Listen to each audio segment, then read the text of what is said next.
2019 ఎన్నికల్లో మనం ఆ పాయింట్ పట్టి ఏది దేనికదే చూడాలి. ఈవీఎంలు తప్పు అని అంటాం తప్పు, కానీ 140 ఈవీఎంల్లో పడిన ఓట్లు 2 లక్షల ఓట్లు ఉంటే అక్కడ 2.25 లక్షలు లేకపోతే 2,10,000 ఓట్లు వచ్చాయనంటే అది తప్పు. మళ్ళీ అంటే 140 నియోజకవర్గాల్లో, 140 నియోజకవర్గాలలో కాదు, 140 ఈవీఎంలు అనుకుంటా. ఓకే. అంటే అది ఏదైనా సరే, అది ఒకటైనా కావచ్చు, దాంట్లో ఉన్న ఓట్లు పోలైన ఓట్ల కంటే కూడా ఎక్కువ కనిపిస్తున్నాయి ఎక్కడ అని అంటారు. ఉన్న ఓట్లు 2 లక్షలు అయితే సుమారు 2,10,000 2,20,000 వచ్చాయి అనుకోండి, మరి అక్కడ అది ఫ్రాడ్ జరిగినట్టే కదా. అవును, మిషన్ అన్నా తప్పు అయి ఉండాలి, దాంట్లో లోపం ఉండాలి, లేదా ఎవడన్నా కావాలన్నా చేసి ఉండాలి, లేకపోతే ఎందుకు వస్తాయి. అవును, కనుక ఆ తప్పుని సవరించి దాని వివరణ ఇవ్వాల్సినటువంటి అవసరం కూడా ఎన్నికల కమిషన్ బాధ్యత.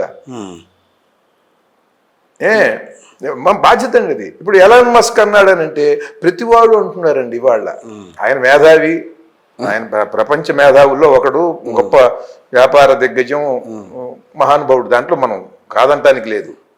కానీ ఏమవుతుందంటే ఇవాళ పూర్వం ఎక్కడో ఏదో జరిగితే ఎవడికి తెలియదు, ఇవాళ ఎక్కడైనా ఏదైనా జరిగితే ప్రపంచమంతా కూడా విస్తరించినటువంటి మన తెలుగు వాళ్ళు, భారతీయులు ఇక్కడ జరిగింది అక్కడేదో ఒక వార్తగా చదువుతారు, దాని మీద స్పందించేలాగా కూడా చేస్తారండి. ఎలాన్ మస్క్ టీంలో కూడా మన భారతీయులు, మన తెలుగు వాళ్ళు ఉండొచ్చు. ఉన్నప్పుడు ఇలా జరిగింది అని అంటే ఆయన వెంటనే ఇది మంచి వార్త, ఇది ఇక్కడ ఒక 10 కోట్ల మంది ఉన్నారు, 10 కోట్ల మందికి తన ఒక స్టేట్మెంట్ ఇచ్చాడంటే అది గొప్ప న్యూస్ కదా.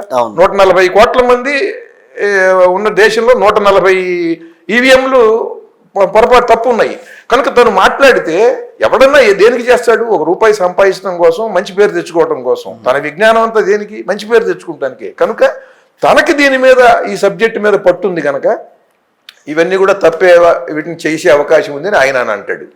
ప్రతివాడు ఆ అవకాశాన్ని దాన్ని ఉపయోగించుకుంటాడండి. ఈ ఉపయోగించుకోవటంలోనే మనం నిజమైన ప్రజోపయోగకరమైనదా, ఇది సత్యానికి దగ్గరగా ఉన్నామా లేదా, మన కోసం మనం చేస్తున్నాం అనేది ఆలోచించుకోవాలి. జనమిత్రుల గారి అభిప్రాయం ఏంటి పోనీ దీని మీద?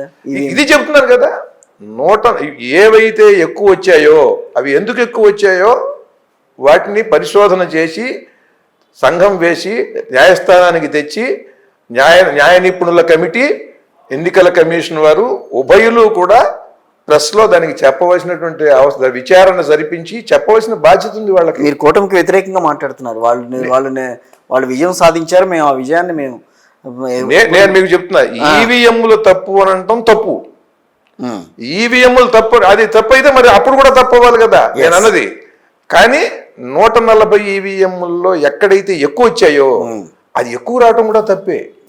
ఆ ఎక్కువ ఎందుకు వచ్చాయి, దానికి కారణాలు ఏమిటి అనేది న్యాయస్థానానికి వెళ్ళి న్యాయ నిపుణులతోనూ, ఇటు ఎన్నికల కమిషను, అక్కడ ఉన్నటువంటి టెక్నికల్గా ఎవరు టెక్నోక్రాట్స్ వాళ్ళు కూడా కలిసి దాని మీద ఆ పరిశోధన చేసి దానికి కారణం ఏమిటి అనేటువంటిది ఈ 140 కోట్ల మందికి ప్రపంచానికి చెప్పవలసిన అవసరం ఉంది. లేకపోతే భారతీయ ఎన్నికల వ్యవస్థకి కూడా అది మచ్చ అయిపోతుందండి.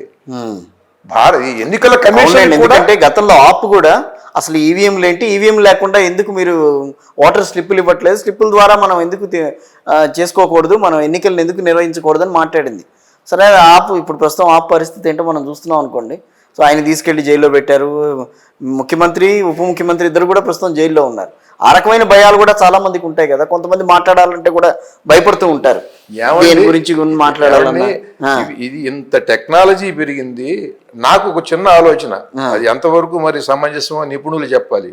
ఇప్పుడు మనం బటన్ నొక్కగానే మనం ఫలానా వాళ్ళకి, ఇప్పుడు ఉదాహరణకి నేను వీణ గుర్తు అనుకున్నాను, ఆ వీణ గుర్తుకి ఇలా నేను నొక్కగానే నా పేరు వీణ వచ్చేస్తుంది కదా. అదే స్లిప్ ఇలా నాకు వచ్చింది అనుకోండి, ఇప్పుడు పెట్రోల్ బంక్ లో రావట్లా, కారు నెంబరు, మనం ఎన్ని లీటర్ల పెట్రోల్ పోసుకున్నాం, దానికి ఎంత ఖర్చు అయ్యింది, అనా పైసలతో సహా వస్తుంది, దానికి డేట్ ఉంటుంది, టైం కూడా ఉంటుంది. ఇంతటితో ఒక స్లిప్ వెంటనే వస్తుంది కదా. అలాగే నేను వచ్చేసింది అనుకోండి, నా స్లిప్ నేను తీసుకెళ్ళిపోతానండి. అవును, నా స్లిప్ నేను తీసుకెళ్ళిపోతాను. అది నాకు తెలుస్తుంది కదా. అది ఇటువంటి ఏర్పాటు ఎందుకు చేయకూడదు? ఇటువంటి ఏర్పాటు చేస్తే ఏమవుతుందంటే, డబ్బు ఇచ్చినటువంటి వాళ్ళు డబ్బు తీసుకుని వేసి మాకు చూపించాలని కూడా అని అంటారు. అవును. అది కూడా ఉంటుంది దీంట్లో అది correct. అని చెబుతున్నా. అంటే ఇప్పుడు మనం చెప్పలేమండి దీంట్లో. ఇప్పుడు ఆధార్ కార్డుకి లింక్ చేయటంతో అసలు దొంగ ఓట్లు లేకుండా చచ్చిపోయినటువంటి వాడు వెంటనే 10 రోజుల్లోనే వాడికి డెత్ సర్టిఫికెట్ ఇవ్వాలి కదా.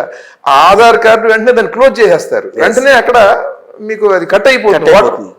ఇటువంటివన్నీ కూడా చేసి ఎన్నో విధానాలు వస్తున్నాయండి. ఎంతో ఇన్వెంట్ చేస్తున్నారు, అద్భుతమైనటువంటి ఆవిష్కరణలు వస్తున్నాయి. దీని మీద ఇంత అత్యవసరం కదా ఇది ప్రజాస్వామ్యంలో.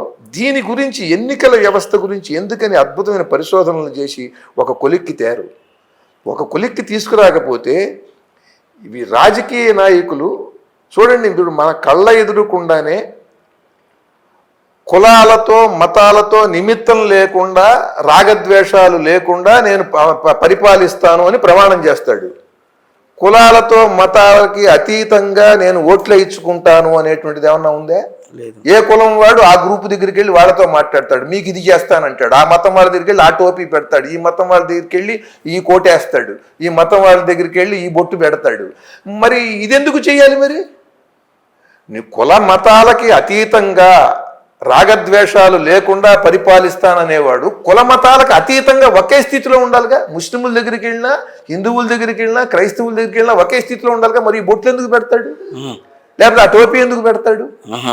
కనుక ఇవన్నీ కూడా ఎవడు అడిగేవాడు లేడు.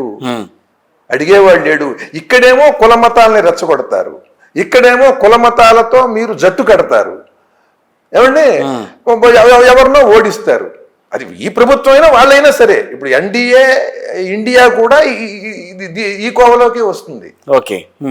కనుక వీటి మీద అధ్యయనం చేయటం, ఒక క్రమబద్ధమైనటువంటి దృఢమైనటువంటి విధానాన్ని ఏర్పరచడం చేయకపోతే ఎన్నికల కమిషన్కి కూడా ఒక మాయని మచ్చగా ఉంటుంది. ఎన్నికల వ్యవస్థే పెద్ద అపహాస్యం. ఇంకొకటి చెప్తాను నేను మీకు, ఈవీఎంలు ఇవి పక్కన పెట్టేసేయండి, ఇది చాలా కీలకమైనది నేను చెప్పే పాయింట్. ఎన్నికలలో ప్రక్రియలో ఎమ్మెల్యే ఎంత ఖర్చు పెట్టాలంటోంది ఎన్నికల కమిషను? 40 లక్షల వరకు. ఎంపీ 90 లక్షలు. వీళ్ళు అంతే ఖర్చు పెడుతున్నారా? అవునా? మరి అంత ఖర్చు పెట్టించేలాగా చేయాలిగా. మరి వీళ్ళు అంతే ఖర్చు పెడితే అప్పుడు మేం గెలిచామని పండగ చేసుకోవచ్చు. మీరు డబ్బులు ఇచ్చి కులాల మతాలు రేపు చిచ్చులు పెట్టి మీరు రకరకాలుగా బిగించి 3 తాళ్ళు పేని 4 తాళ్ళు పేని మీరు ఏదో చాంతాళ్ళలోంచి కాసిన ఒక దోషులు మంచినీళ్ళు వచ్చేటట్టుగా మీరు అక్కడి నుంచి చేదల నుంచి తోడుకుని మీరేదో ఏదో అమృత కలసం తెచ్చానని చెప్తారేంటి? మీరు 40 లక్షలే ఖర్చు పెడితే ప్రతి పార్టీ, అది ధర్మబద్ధమైన ప్రజాస్వామ్యం. అసలు ప్రజాస్వామ్యం ఎక్కడుంది? మీరు డబ్బులు ఖర్చు పెట్టేస్తారు, కులాలకి కులాలు రెచ్చగొడతారు, మతాలకు మతాలు రెచ్చగొడతారు. మీరు చేయవలసినటువంటి అన్ని పిచ్చి వ్యూహాలు పన్నుతారు. ఇప్పుడు ఓడిపోయిన తర్వాత ఈవీఎంల మీద పడతారు, ఎందుకంటే వాటికి మాటలు రావు కదా పాపం, అవి తిరిగి మళ్ళీ తిట్టవు.